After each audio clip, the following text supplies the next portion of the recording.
हल्दी घाटी का दर्रा इतिहास में महाराणा प्रताप और अकबर के बीच हुए युद्ध के कारण प्रसिद्ध है। हल्दी घाटी का दर्रा राजस्थान में एकलिंगजी से 18 किलोमीटर दूर है। यह दर्रा अरावली पर्वत श्रृंखला में खमनौर और बलीचा गांव के मध्य है। कहाँ? खमनौर और बलीचा गांव। यह आ सकता है क्वेश्चन। इनके मध्य है हल्दी घाटी। यह हल्दी घाटी का ये क्षेत्र है ना, राजसमंद और पाली को जोड़ता है। राजसमंद और पाली को जोड़ता है। हल्दी घाटी के जो दर्रे को हल्दी घाटी इसलिए कहा जाता है क्योंकि वहां की जो मिट्टी है वो हल्दी के रंग जैसी पीली है। तो हल्दी घाटी का जो युद्ध महाराणा प्रताप और अकबर के बीच में हुआ था वो 18 जून 1576 को हुआ था। 18 जून 1576 ईस्वी में महाराणा प्रताप और अकबर के बीच में ये युद्ध हुआ था। ये युद्ध क्यों हुआ, मैंने आपको पहले बताया था कि अकबर के डर से बहुत सारे राजपूतों ने अपने घुटने टेक दिए थे। तो अकबर बिना लड़े महाराणा प्रताप को अपने अधीन करना चाहता था। उसने अपने कई सारे दूत भी भेजे ताकि महाराणा प्रताप उसकी अधीनता स्वीकार कर ले, लेकिन नहीं, महाराणा प्रताप ने अपने घुटने नहीं टेके। उससे अच्छा उन्होंने लड़ना मंजूर किया। उसी के परिणाम स्वरूप हल्दी घाटी का युद्ध। हल्दी घाटी का युद्ध जो है बहुत ही ऐतिहासिक है। बचपन से हमें पढ़ाया गया है हल्दी घाटी के युद्ध के बारे में, तो इसको आज मैं आपको डिटेल में बताऊंगी। तो हल्दी घाटी के युद्ध में जो दोनों सेना थी, मुगल और मेवाड़ की जो सेनाएं थी, उसमें कुछ मुख्य व्यक्तित्व थे जिनके बारे में आपको बता दूं। उनके क्वेश्चन आ सकते हैं। वो ये जो व्यक्तित्व हैं, ये जो हम पहले पढ़ लेंगे इनके नाम, तो आगे हमें दिक्कत नहीं आएगी, साथ के साथ हमें ये याद भी हो जाएगा। इतिहास का मेन प्रॉब्लम यही होता है कि ज्यादातर स्टूडेंट यही कहते हैं इतिहास इसीलिए याद नहीं होता। एक तो नाम ज्यादा होते हैं, एक सन होता है, लेकिन अगर हम इनको कहानियों में पढ़ें तो हमें जल्दी याद होता है। तो दोनों सेनाएं थी, कौन कौन सी आमने सामने सेनाएं थी? मेवाड़ और मुगल। अब मेवाड़ की सेना में का जो प्रतिनिधित्व यानी इनका नेतृत्व कौन कर रहा था? महाराणा प्रताप स्वयं कर रहे थे, महाराणा प्रताप। लेकिन जो मुगल की सेना थी उसका सेनापति किसको बनाया गया था? मान सिंह को बनाया गया था। अकबर ने कहा मान सिंह को आप जाकर ये सेना संभालिए। ये दो तो थे सीधे सीधे प्रतिनिधि इनके। अब इनका जिन्होंने साथ दिया वो थे महाराणा प्रताप के साथ भीलों का बड़ा सानिध्य था। भीलों ने उनका बहुत साथ दिया। तो पुंजा भील तो सबसे पहले इनके साथ थे ही। पुंजा भील। आगे थे भीम सिंह डोइया,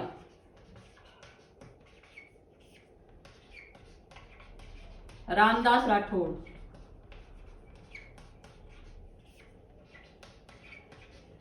रामशाह तोमर,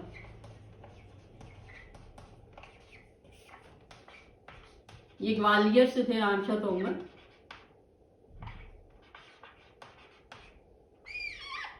भामशाह, ताराचंद, बिंदा झाला,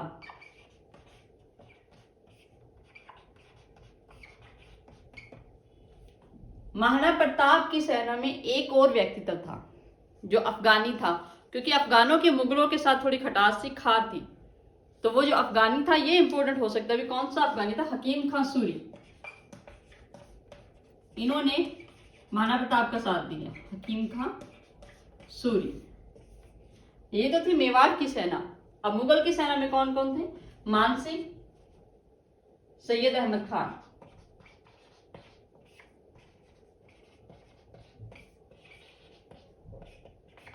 जगन्नाथ कछवाहा, माधो सिंह कछवाहा,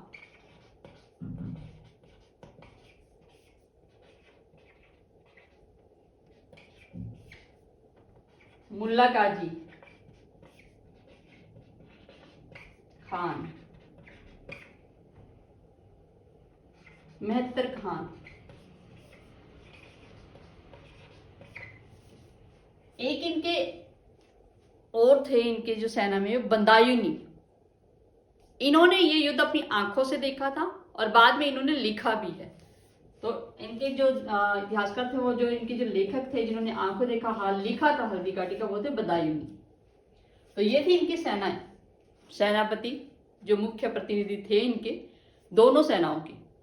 सेना की संख्या की बात करें तो महाराणा प्रताप की जो सेना थी वो 3000 में थी, और जो मुगल शासक की थी अकबर की सेना वो 5000। अब इसमें कहीं बहुत ज्यादा भी दी हुई है इतिहासकारों ने, यानी कहीं हम पढ़ते हैं तो अलग अलग किताबें अलग अलग जगहों पे कहीं 20,000 लिखी है महाराणा प्रताप की, 80,000 इनकी, तो इनका एग्जैक्ट तो नहीं पता, लेकिन बदायूनी की जो लेखनी है उसके अंदर यही सेना का जो संख्या बताया गया, तो हम इसी के अकॉर्डिंग चलेंगे। तो हल्दी घाटी के युद्ध की शुरुआत कहां से हुई? सबसे पहले कि अकबर ने क्या किया, मान सिंह को कहा कि आप सेना का नेतृत्व करो, आप सेना लेके जाओ। तो मान सिंह अप्रैल 1576 ईस्वी को मुगल सेना को लेकर अजमेर के लिए निकल जाता है और अपना पहला पड़ाव मांडलगढ़ में रखता है। 2 महीने ये यहीं रहता है, आसपास के क्षेत्रों में जीतने के लिए, आसपास के क्षेत्रों में अपना डर पैदा करने के लिए। उसके बाद मांडलगढ़ से ये 2 महीने बाद खमनौर के पास गांव है मोलेला, वहां जाकर अपना डेरा लगाते हैं। अब उनको पता लग जाता है महाराणा प्रताप को कि मुगल सेना आ चुकी है यहाँ पर आक्रमण करने के लिए, तो वो खमनौर से होते हुए हल्दी घाटी पहुंच जाते हैं। कहां चले जाते हैं? हल्दी घाटी, अपनी सेना के साथ युद्ध करने के लिए। 18 जून 1576 को रणभेरी गूंज जाती है, यानी जो युद्ध शुरू करने से पहले सूर्योदय के बाद, सूरज उगने के बाद जो युद्ध शुरू करते हैं तो बिगुल बजता होता है, जैसे हम युद्ध का बिगुल या रणभेरी कहते हैं, वो गूंज गई। तो हल्दी घाटी का युद्ध कब हुआ? 18 जून 1576 ईस्वी।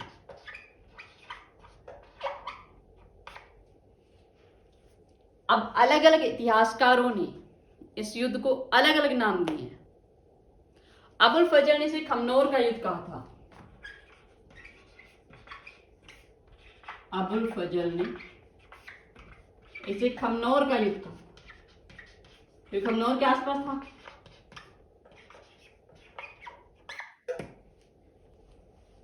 कर्नल जेम्स स्टुअर्ट ने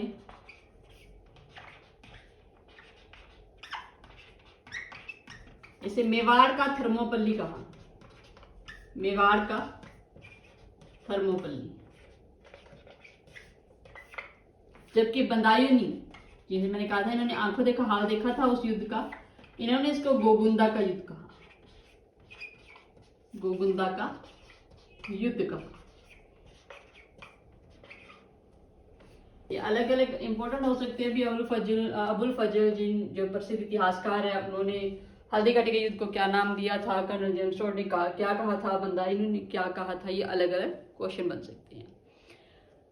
तो युद्ध की जब शुरुआत होती है तो पहली पंक्ति में जो स्टार्टिंग एक रणनीति होती थी, भी पहले इतनी सेना जाएगी, बाद में इतनी सेना जाएगी। तो उस सेना में क्या हुआ, महाराणा प्रताप की जो सेना थी टूट पड़ी मुगल सेना में। अब मुगल सेना तो जान बचाती हुई भागी वहां से। मैंने आपको पहले बताया था कि मुगल सेना का प्रतिनिधि मान सिंह जी और आसफ खान कर रहे थे, मान सिंह और आसफ खान।